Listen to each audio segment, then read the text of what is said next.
কথায় 26,000 ছেলে মেয়ে চাকরি খেয়ে নিয়ে এটা কি মজা? এটা কি মজার মূল্য? 2016 সালের এসএসসিতে নিয়োগ দুর্নীতি মামলায় 25,753 জনের চাকরি বাতিল করেছে কলকাতা হাইকোর্ট। এই প্রেক্ষাপটে সোমবার চাকুলিয়া, মঙ্গলবার ভাতারের পর বুধবার আউশগ্রামের সভা থেকে ফের বিচার ব্যবস্থাকে আক্রমণ করলেন মমতা বন্দ্যোপাধ্যায়। এরকম কলকাতায় এই যাদের দুর্দশা আজকে বিজেপির কথায়, যারা মানুষের চাকরি খেয়ে নিচ্ছে, ডাকাতদের বেল দিয়ে দিচ্ছে, মাফিয়াদের বেল দিয়ে দিচ্ছে, আর সবচেয়ে বড় গদ্দার যে গদ্দারি করেছে তার বিরুদ্ধে মার্ডার কেস থাকা সত্ত্বেও তাকে বলছে তাকে অ্যারেস্ট করা যাবে না, এটা কি আইন? সব থেকে বড় প্রতারকের নাম মমতা ব্যানার্জি। আজকে তিনি এপক্ষ ওপক্ষ দুপক্ষকেই প্রতারণা করলেন।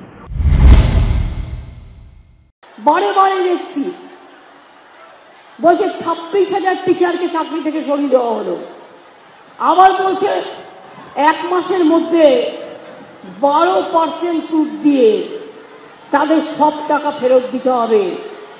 যদি বিজেপির নেতাদের বলি, যারা এইসব করছো, এইসব কেস করে শিক্ষক শিক্ষিকার চাকরি খাচ্ছ, সরকারি কর্মচারীর চাকরি খাচ্ছ, বেকার ছাত্র যুবকের চাকরি খাচ্ছ, তাদের যদি বলা হয় যারা কালির কলমে এই দাগ কাটছ, আজ যদি সারা জীবন সরকারি চাকরি করার পর আপনি যে টাকা পেয়েছেন সেই টাকা যদি আপনাকে ফেরত দিতে বলা হয়, পারবেন দিতে? রাহুল গান্ধীর মেম্বারশিপ লোয়ার কোর্ট এবং গুজরাট হাইকোর্ট করার পরেও সুপ্রিম কোর্ট তাকে রিইনস্টেট করেছে। বিজেপির কোনো নেতা উপর থেকে নিচ পর্যন্ত একজনও সুপ্রিম কোর্টের বিরুদ্ধে মন্তব্য করেনি। এই ঔদ্ধত্য, এই অহংকারটা মমতা ব্যানার্জি এবং তার ফ্যামিলির ভাঙা দরকার আছে।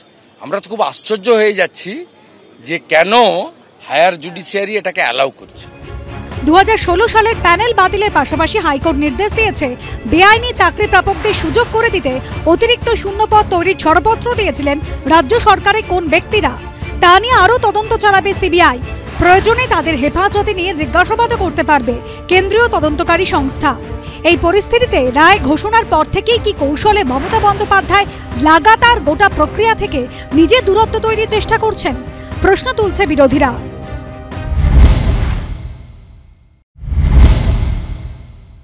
সবটা কি আমি করি না? এডুকেশন ডিপার্টমেন্ট আলাদা ডিপার্টমেন্ট আছে, এসএসসি আলাদা আছে, প্রাইমারি এড বোর্ড আলাদা আছে, মাধ্যমিক বোর্ড আলাদা আছে, কলেজ কমিশন আলাদা আছে, এগুলো তারা দেখেন।